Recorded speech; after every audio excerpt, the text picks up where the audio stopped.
Antarctica, the world's greatest freezer, is melting. Trillions of gallons are draining into the oceans. Sea levels are rising. It's happened before, and it's happening again right now. It's not a question of will sea level rise a large amount. It's only a question of how fast that will occur. How will humans fight back before our cities are inundated? Holding off the sea would be the major employer of the world by 2100. Massive levees to defend our coastlines. Floating towns and cities. Vast dams connecting continents. It's our greatest challenge yet, Earth underwater.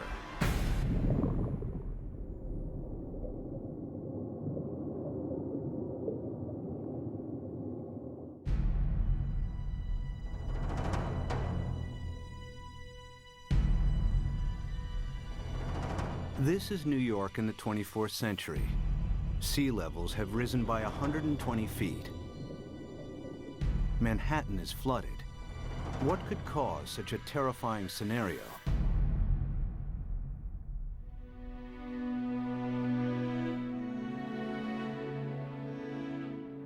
The answer lies here, in Antarctica, where vast amounts of frozen water are locked up in ice.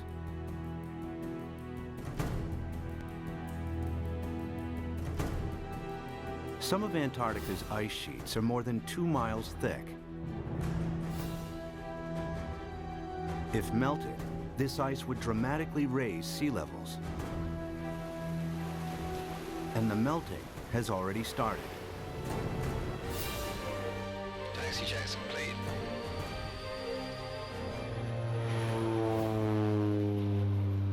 Scientists want to know how much frozen water the continent actually holds, and how much global sea levels will rise if it all melted.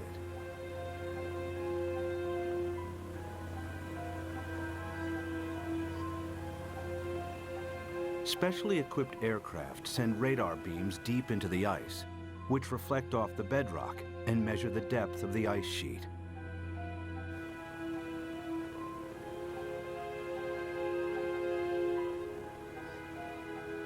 After hundreds of flights, they calculate that Antarctica contains over 90% of the world's ice.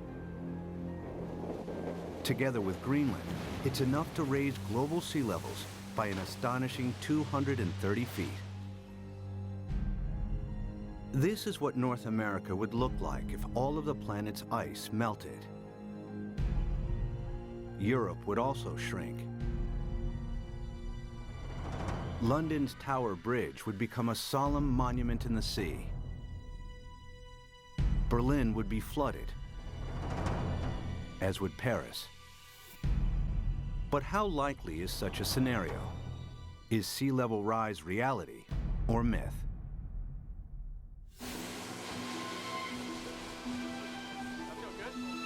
Professor Peter Ward is a paleontologist and astrobiologist. He's written extensively on the history of life on Earth.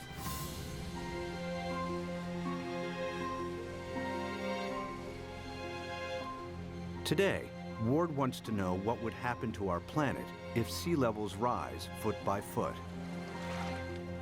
Somebody give me a zip here. The journey begins in the Florida Keys, a chain of islands south of Miami.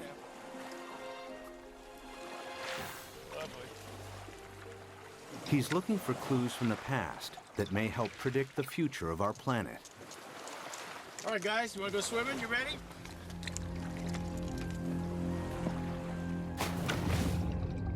Just a few feet below sea level are banks of coral that have been at this location for over 4,000 years.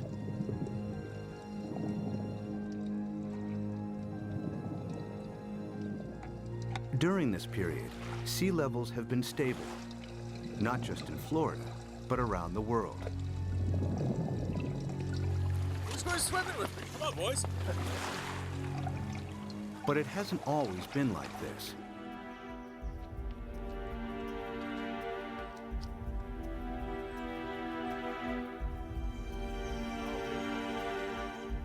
A few hundred yards from shore, Peter visits an abandoned quarry that reveals startling evidence from the past. Oh yeah, beauty. Nice. Look at this dude. Sitting right in growth position, grew straight up. Very nice. I came here at a very young 23 years of age. Our professor brought us to this quarry and said, this is a perfect reef, and it is. Look at this big coral sitting right in place. This is how corals grow straight up. And not very far offshore from us, we have these same corals living in place. And these things have to live in at least 10 feet of water. So we're sitting here. There's not been any volcanism. Nothing has lifted Florida up. How could you get this coral this high up in the air now, unless you had sea level, at least another 10 feet above this?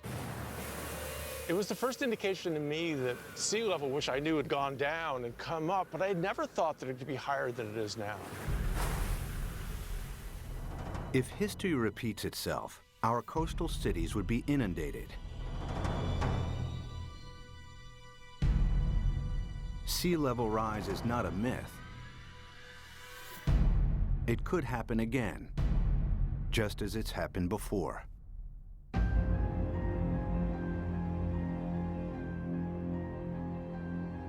The beginning of the most recent ice age was 70,000 years ago. The ice sheets expanded, the planet's landmass grew, and sea levels fell. Then temperatures rose again. The ice receded. Sea levels climbed and eventually settled at today's coastlines. But global temperatures are on the rise again.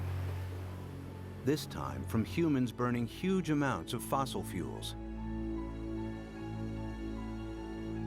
They produce CO2 and other greenhouse gases that heat up our atmosphere. Whenever global temperatures rise, sea levels follow. We have emitted so much carbon dioxide that the amount of carbon dioxide in our atmosphere has increased by about 1/3 in the last 100 years, and it is now higher than any time since at least 1 million years. We expect about 3, 4, even 5 degrees centigrade warming in this century. The warmer it gets, the faster the sea level rises. That means sea level rise will get faster and faster as we heat up the planet more. Of course, predicting future sea level rise is difficult, as the planet has never before experienced the dramatic increase in CO2 of the last 100 years. But Professor Rahmstorf's climate model predicts a maximum 6-foot sea level rise this century, as higher temperatures kick in.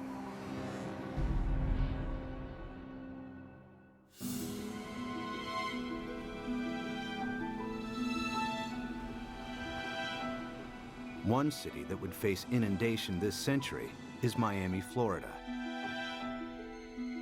Just a few feet above sea level, it has virtually no defenses against a rising ocean.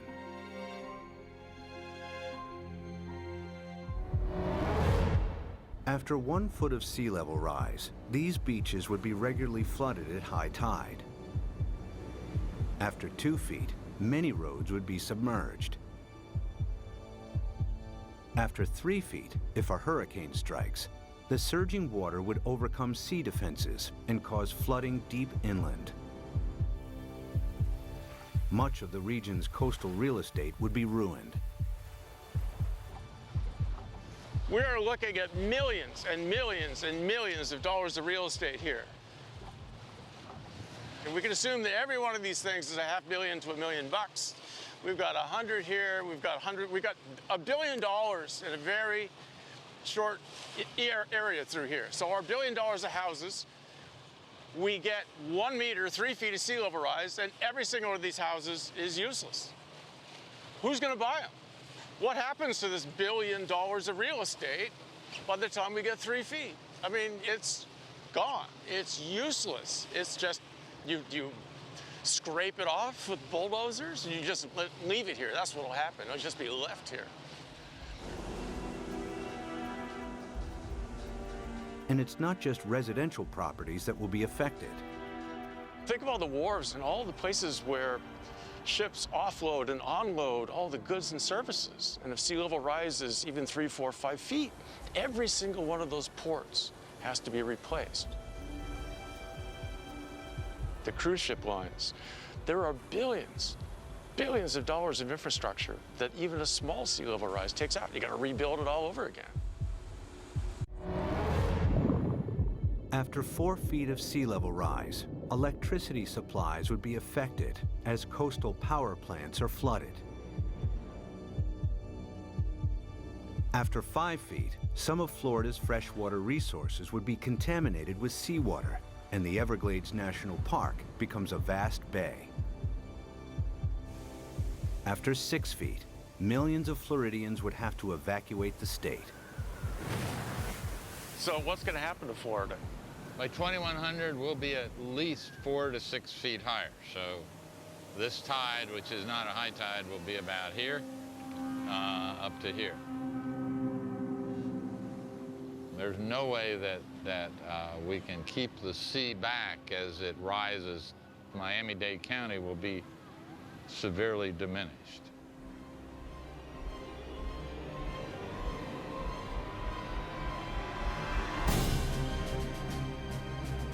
By 2100, after 6 feet of sea level rise, Miami would look like this.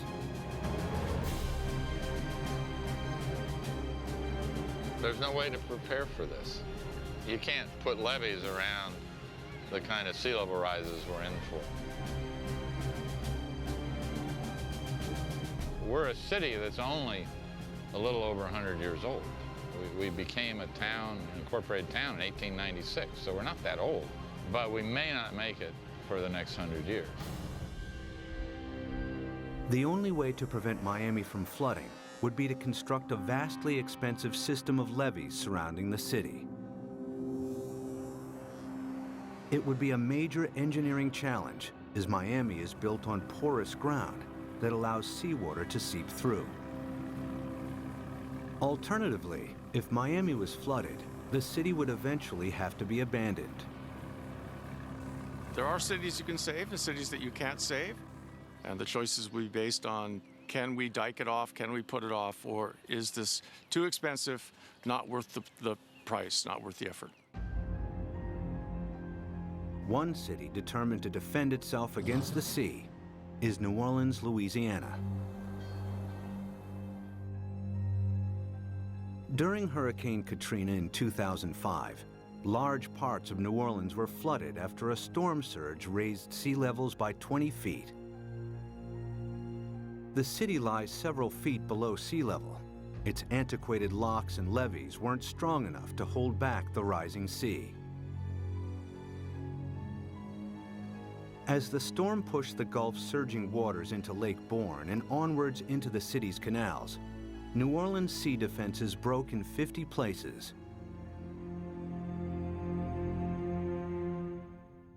We had some levee and flood wall failures in the hurricane system, and the combination of that overtopping of the levees and the flood walls that failed caused massive flooding throughout the city.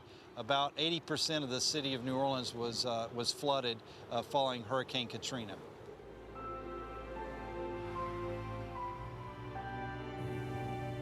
It took weeks before the floodwaters were pumped out and residents were able to return. Among them were Victory Wallace Taylor and her son Peter, who returned home to a badly damaged house. The flood was very bad.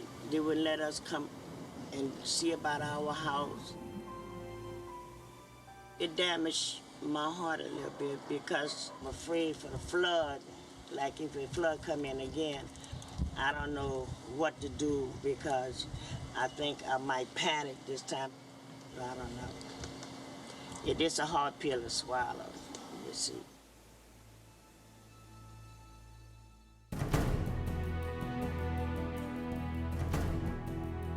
To prevent New Orleans from flooding again, the U.S. government is investing billions of dollars in the city's sea defenses.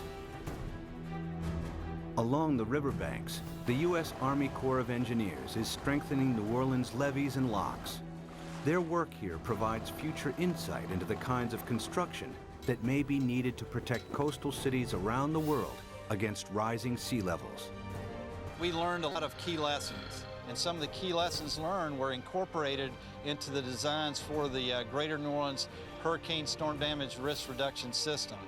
And that system is a series of many different aspects. It has flood walls, it has pump stations, it has levees. There's the series that we call the multiple lines of defense. New Orleans defense takes a unique approach against the rising water by confronting the enemy itself. The flood surge that broke its sea defenses approached the city from Lake Bourne, a lagoon east of New Orleans. It's here where the U.S. Army Corps of Engineers is focusing its efforts. What we've done now is we moved the defense of the city out. We're about 12 miles from downtown, about 8 miles away from the 9th Ward, which is flooded. What we've done is we moved the protection from downtown, the heart of the city, left it in there, improved it. We've moved all the way out here, 8 miles out to the edge of Lake Bourne, where we now have this brand new structure which works as a primary line of defense. New Orleans is made up of the best topsoil from the United States that came down the Mississippi River and built up down here. However, back in graduate school, the whole idea was that the better it is to grow something on, the worse it is to build on. Well, this is the topsoil of the nation down here, so it's the worst possible stuff to build in. What you see behind me is the Hawken. It is a pile-driving crane brought in from Seattle, Washington, across the Pacific Ocean, down to the Panama Canal to New Orleans to build this particular gate and the barge gate. And what we've had to do is go down 60 feet through the newer material down to the old Pleistocene clay, and that is our basis. So the main wall itself goes down to minus 130 feet, and the batter piles that brace it are down to 190 feet. All tall buildings in New Orleans, the dome, everything is based upon piles. The new seawall also has to allow ships to pass through.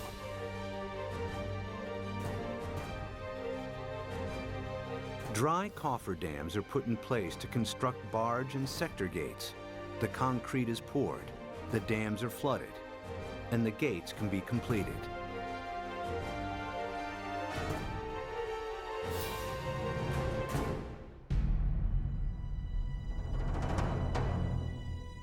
New Orleans' new sea defenses are costing the taxpayer a hefty $15 billion.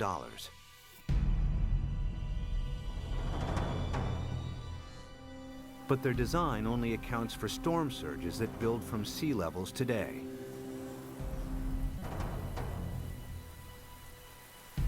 If sea levels rise by 6 feet, any storm surge would be higher as well, and the city's sea defenses would have to be heightened at an even greater cost.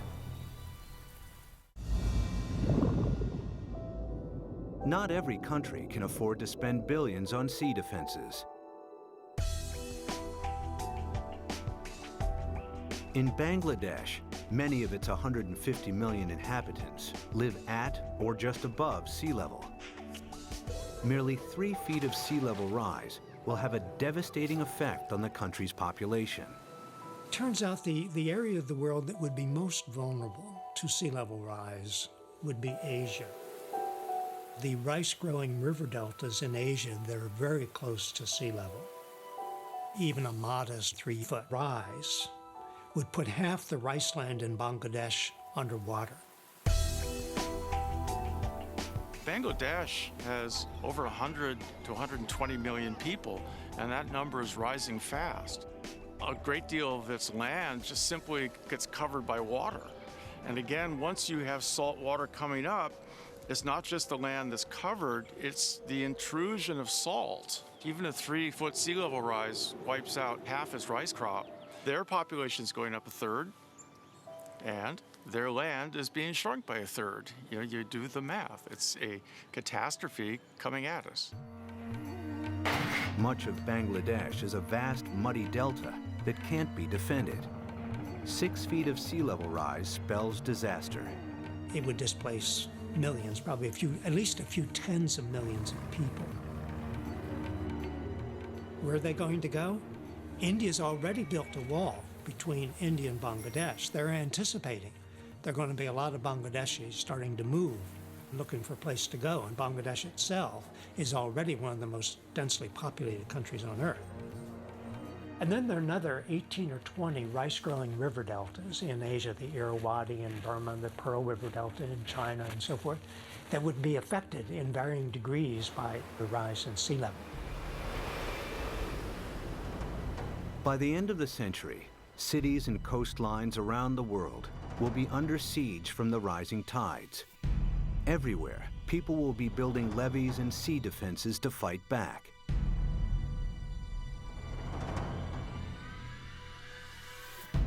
But sea level rise won't stop at 6 feet. They're likely to rise at an even faster rate. As the predicted melt of Greenland and Antarctica accelerates, exposed cities may not have time to build new sea defenses. Clues about the speed of future sea level rise are found during the time of the last ice age. As global temperatures rose, the planet's ice sheets melted into the sea. Sea levels increased by a staggering 390 feet until they settled at today's levels. How fast did this happen? The answer may help predict how quickly sea levels could rise in the next century, and how much time we have to defend our coasts. Professor Rick Mortlock is one of the world's leading experts on past sea level rise. He and his team collect fossilized coral from the seabed. In the lab, they analyze and compare the exact depth and age of each sample. A clear picture emerges of how fast sea levels rose thousands of years ago. We have two pieces of fossil coral that was recovered from drill cores off of Barbados. So by dating these samples and knowing the depth at which they were retrieved, we can use that information to create a point-by-point reconstruction of sea level for the last 20,000 years. There's one particular sea level rise of interest. We call it Meltwater Pulse 1A. During that period of time, we believe sea level rose about 20 meters in 500 years, or about 4 to 5 meters per 100 years. If the same happens again, it would translate to as much as 16 feet of additional sea level rise in the next century. Factor in today's affairs, and the rise may be even faster. If we don't get emissions under control, the rate of sea level rise will keep accelerating. And so in the next century, it's not only that we get the additional 5 to 7 feet that we got the last century, that's going to happen, but we add on to that. So now we're looking by 2200, probably at least 15 feet above, and probably 20. By 2100, the cities will know that they are doomed. The coastal cities, anyway. If the oceans rose with accelerating speed, the planet's most exposed cities may not have time to build adequate sea defenses. Sea levels would rise by 16 feet per century. New Orleans could flood, followed by Miami. Miami's the worst off, and New Orleans, those are two cities that will have to be abandoned, I imagine. As southern Florida is lost to the sea, other coastal regions will also struggle to hold back the tides. Among them is the San Francisco Bay Area, with its 7.5 million people. The San Francisco Bay Area is particularly vulnerable to sea level rise because of our history. Although the bay is big, it's very shallow. 2/3 of it was less than 12 feet deep. So lots of it was filled and reclaimed. We're standing here on reclaimed land, and all of downtown San Francisco, the financial district, is on reclaimed land. We've already seen 7 inches of sea level rise in the bay over the past century. We know this because the longest continuously operating tide gauge in America is at the Golden Gate. So we have 154 years of data. We're just now beginning to realize with accelerated sea level rise, we're going to have to prepare and have a new plan for how we deal with it in the Bay Area. If sea levels rose by an additional 16 feet per century, hundreds of thousands of people would lose their homes in the Bay Area.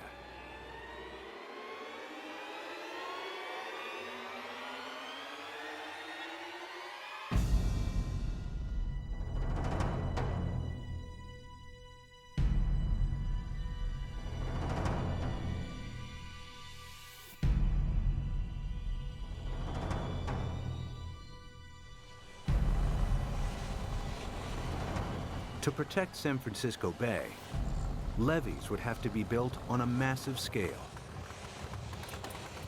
The silver lining is the engineering will create so many jobs.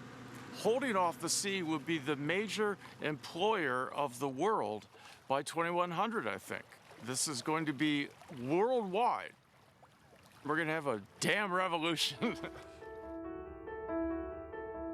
The bay's entire coastline would have to be defended with levees in order to protect it. But in the east, the Sacramento-San Joaquin Delta would remain vulnerable because it's at or below sea level. The Delta has some of America's most fertile farmland. The most important part is food. It's unbelievable the proportion of human food that comes from land that is at sea level, not necessarily right next to the sea, but at an elevation that will be impacted by sea level rising. Sea level rises a little, all those fields next to it, even if they're not covered by the sea, are rendered useless for human crops by the sea. If the Delta and its farmland were lost to the sea, California's food supply would be in jeopardy. The Delta is also one of the main sources of fresh water on the American West Coast. This is the hub of California's water supply. 26 million people drink water that comes from this estuary. That's a huge number. 2/3 of the population of California gets water from this estuary. If you raise sea level even a foot, you know, which in our mind isn't all, as geologists, that doesn't seem like much, yeah, but that's common, yeah. If you raise sea level a foot, the work that we've done suggests that you will salt up this end of the Delta, even if the levees all stay together, even if they don't fail. If sea levels rise by 6 feet this century, local rivers will be contaminated with salt, and California's main fresh water supply will be lost. In the next century, after an additional 16 feet, the entire delta will be claimed by the sea.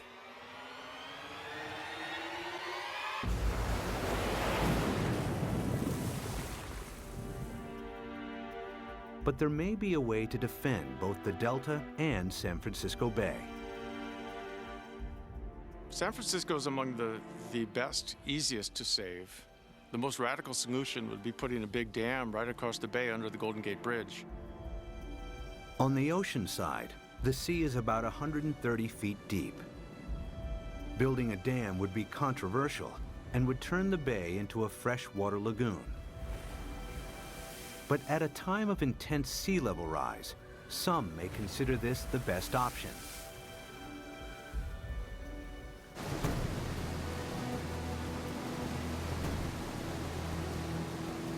Using cutting-edge technology, huge dredgers could pick up sand from the seabed nearby and deposit it as the dam's foundation.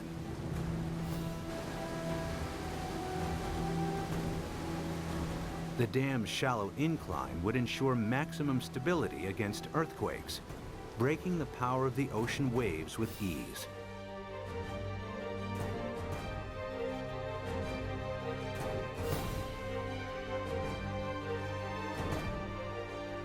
Vast pipes and pumps would be installed to keep the bay's river water flowing out to sea.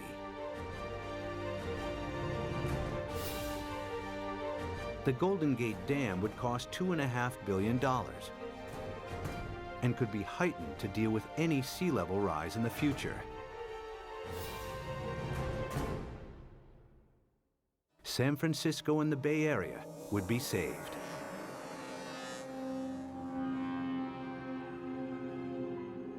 One region that may benefit from the U.S.'s sea defenses is the Mediterranean.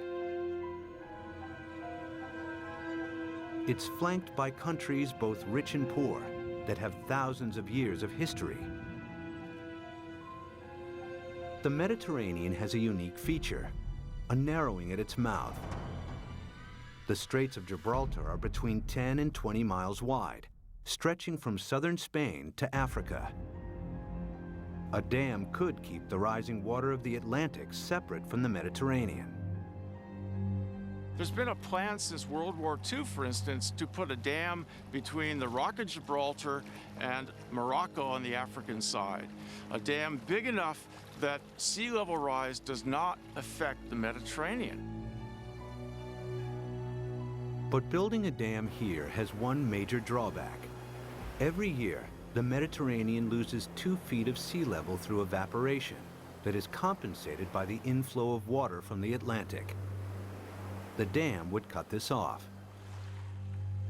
In the case that you build a dam in the Gibraltar Straits, there will not be the flow of water from the Atlantic.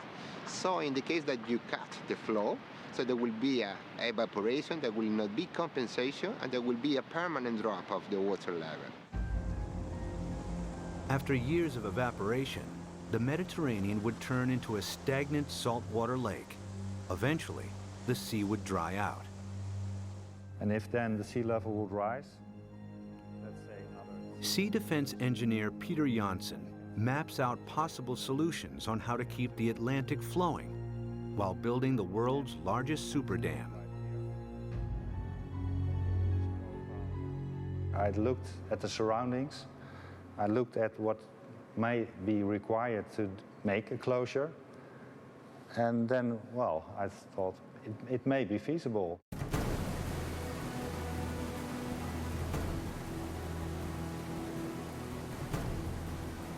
One of Janssen's solutions is to use the same building techniques applied to the Golden Gates. The dam would be 20 miles long and tower 1,250 feet above the seabed, the same height as the Empire State Building. Another solution is to keep the natural flow of the Gibraltar Straits. Huge amounts of Atlantic surface water will flow into the Mediterranean. At a much lower depth, some of the Med's saltier water will be pumped back out again, keeping the sea's salt and sea level stable. The world's greatest super dam would cost $275 billion. The total cost related to what may be the impact for all the cities around the Mediterranean, it seems acceptable. It may be a solution. The Gibraltar Dam would be the world's largest man-made structure, using enough rock to build 1,000 Great Pyramids. Although the dam would cut off the migration of marine life between the Med and the Atlantic, it would save the entire Mediterranean coastline from flooding.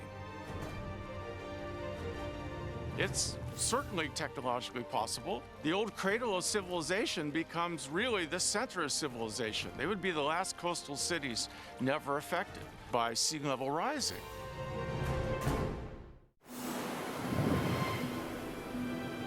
By the end of the next century, sea levels could rise by nearly 22 feet. Some cities may be saved through the construction of super dams. Others that can't be defended are lost to the sea. Exposed countries too poor to build defenses are flooded. Around the world, hundreds of millions are displaced. It's likely that by the 23rd century, the ice sheets will melt at an even faster rate, and that the oceans will rise with increasing speed. The planet's growing population and a continuing hunger for cheap energy could make it worse. The problem that I see again is the number of people. Every new person is going to want housing. Every new person is going to need food, obviously, and want transportation. Let's say that all of us cut our gas emissions. So 6.5 billion of us cut down by a third all our usage, and then we raise the population by a third. All those new people are just adding back to what we've cut away. Some scientists believe that our CO2 levels could quadruple over the next centuries. It would mean reaching CO2 levels last seen over 50 million years ago, when there was no ice on the planet and when sea levels were more than 230 feet higher than today. In the worst case, if we are so foolish as to burn all the fossil fuels so that carbon dioxide increases to more than 1,000 parts per million, then there's no question we will melt all the ice on the planet, which would mean a 75-meter or almost 250-foot rise in sea level. It's not millennia. It's not going to take thousands of years. The forcing of humans is so large that it will do the whole job within a timescale of centuries, I believe. This is the worst-case scenario. CO2 levels triple, global temperatures dramatically increase, and the Antarctic rapidly melts. The world's coastlines are eroded as sea levels rise by an additional 50 feet by the end of the 23rd century. One rich city that would struggle to defend itself is London, Western Europe's largest metropolis. Its main river, the Thames, is tidal, and water levels vary by up to 22 feet. The Thames barrier defends the city against storm surges from the sea. If a tide is unusually high, the barrier closes its gates, and inner London is protected. If sea levels rise by 6 feet, the barrier would have to be replaced by a huge seawall upstream. But if they rise by 50 feet per century, there may not be enough time to build adequate sea defenses. It would be a disastrous situation. It would mean you simply can't inhabit the coastal areas because you will have a continually changing sea level. So we really do not want to go down that path.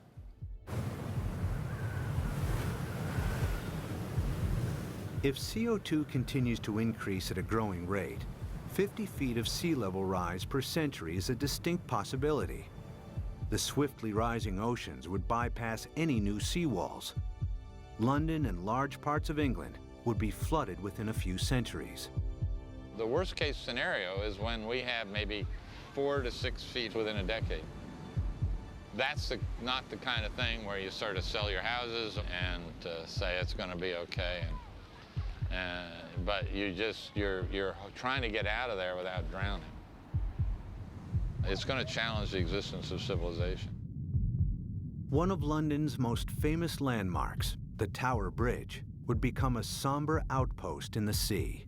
I mean, there would be a degree of panic that we cannot imagine as each country tried to figure out how it somehow could survive. Rising oceans would seep underneath obsolete levees or breach areas where there wasn't the time or money to strengthen seawalls. The rapidly rising sea levels would soon overwhelm large parts of continental Europe. By the time all of the Antarctic's ice has melted, Denmark, the Netherlands, and large parts of northern Germany and France will be lost. Significant sea level rise may turn Berlin into a coastal town within centuries. Another 100 years, and the city would be lost to the sea. The rising sea would creep up the River Seine and find its way to Paris. With an elevation of 115 feet, the French capital would be vulnerable to sea level rise. After all of the planet's ice is melted, it will flood. The affluent countries would try to protect their borders against millions and millions who would be leaving the areas most severely affected. But the stresses associated with migration on this scale are unimaginable. The meltdown of the planet's ice sheets would completely transform our world. But even as our coasts are pushed back by the rising oceans, resourceful humans would try to adapt.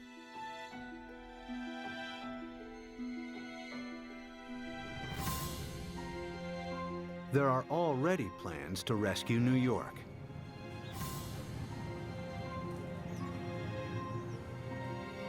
Manhattan Island is flanked by two fast-flowing tidal rivers.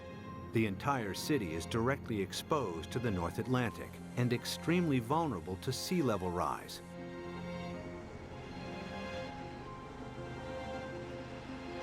Professor Malcolm Bowman is an oceanographer and expert on the effects of sea level rise in New York.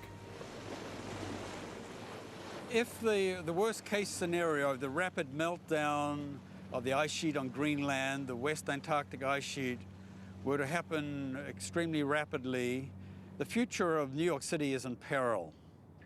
So the city has two options. One, either build massive defenses, or two, start evacuating the city and its population to higher ground.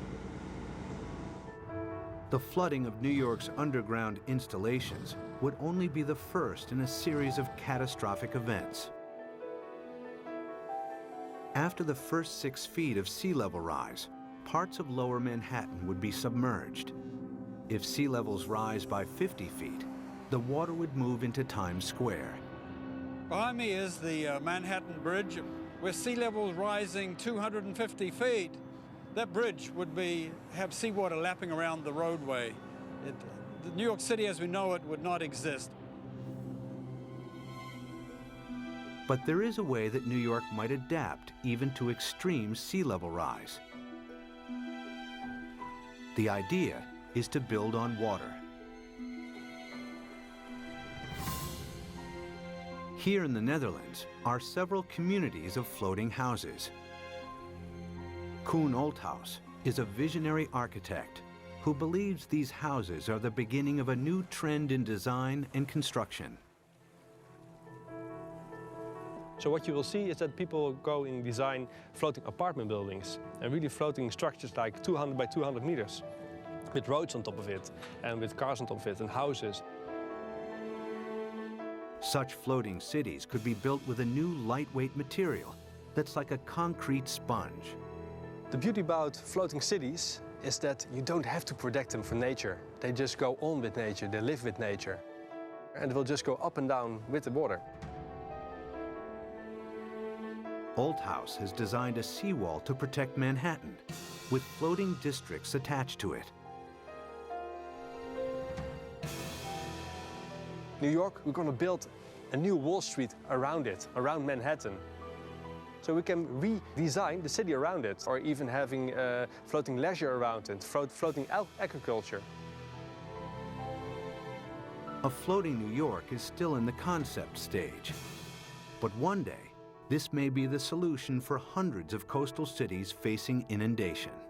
The best silver lining of the whole thing to me is that it will require a united world. A world war against sea level will have to bring all of the squabbling governments to act together. The sea doesn't care what your national boundary is. It's an equal opportunity flooder. We will have to, as a planet, come at this in a united fashion. Whether it's the construction of massive seawalls or super dams, sea level rise will happen. The question is not if, but how fast and how much our oceans will rise. Much will depend on our own CO2 emissions. Humans will need all their ingenuity to meet the world's greatest challenge yet. When 7 p.m. feels like this, you must be watching the National Geographic Channel.